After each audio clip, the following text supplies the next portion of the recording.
for today's video, ipapakita ko po sa inyo kung magkano po ang dinideduct ni Lazada sa mga sellers for every successful transaction or successful deliveries. Bubuksan ko ang aking seller center sa Lazada. Ito po. Tignan natin. Ito.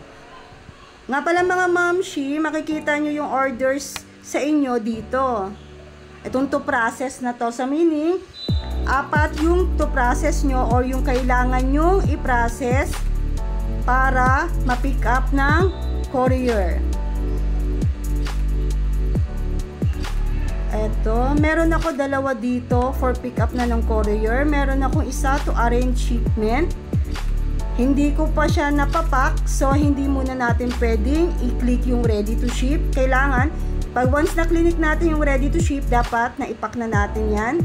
Tapos meron akong bagong orders na ipapak ko pa lang or ipaprocess ko pa lang. Ganun din, kailangan ko rin siya muna, ipak muna. Okay, punta na tayo dito sa na-deliver na. Ito yung mga na-deliver na. Dito, i-click mo yung delivered. Ito, na-deliver na to, itong dalawa, na cabinet, magkaibang customer. Pero, hindi pa kasi sila nag-click ng order receive, kaya hindi pa yan papasok sa account ko. Dito, i-click natin yung confirm. Meaning, kapag pumasok na dito sa confirm mo, itong mga customers na to ay nag-click na rin ng order receive. So, na-confirm na nila na na-receive na nila yung items na in-order nila sa'yo. So, dito po sa confirm, pag click mo to, makikita mo dito kung magkano ang kinaltas ni Lazada dahil itong confirm, ito ay yung mga successful transaction natin. Ito po, ang binayaran ni customer sa isang cabinet ay 2,950. Ang shipping pinabinayaran niya ay 270. So, i-add lang natin 2,950 plus 270 equals 3,220. Tapos, si customer ay nakakuha ng 50 pesos discount kay Lazada, kaya nabawasan ng 50 pesos ang kanyang binayaran. Naging 3,170 na lang ang binayaran ni customer. Pero don't worry mga mamshi, sa ating mga seller, once na si Lazada ay nagbigay ng discount sa kanilang customers, hindi po yun i-deduct sa atin. Yes! Ibabalik po sa atin ni Lazada yung discount na ibinigay nila sa naging customers natin. So, ang kinaltas sa akin ni Lazada sa commission fee ay 147.36 at sa payment fee ay 72 pesos and 13 centavos.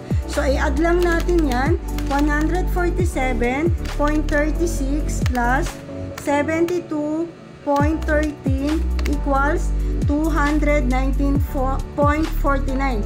So, ang total na kinaltas sa akin ni Lazada ay 219.49. Magkano na lang ang natanggap ko? Ito na lang po ang aking natanggap. 2,730.51. So, paano natin malalaman kung ilang percent yan? Ta-times lang po natin itong 2,950 yung amount ng item sa total deduction ni Lazada na 219.48. So, 2,950 times 219.48 equals 7.44%. So, ang total deduction ni Lazada kay seller ay 7.44% po.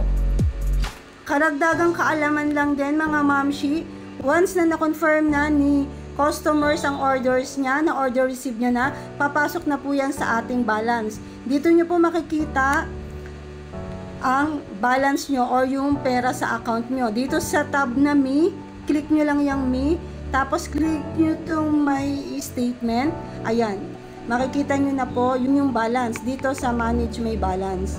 Dahil today ay Sunday, tomorrow po ay papasok na yan sa aking account. Every Monday kasi sila nagpapasok ng payment or payout sa bank account ng mga seller. So yun lang mga mamshi, sana po ay may natutunan kayo sa aking video for today. Please subscribe to my YouTube channel and click the notification bell para na-update pa po kayo sa mga next video na i-upload ko pa. Maraming salamat sa lahat, keep safe and God bless.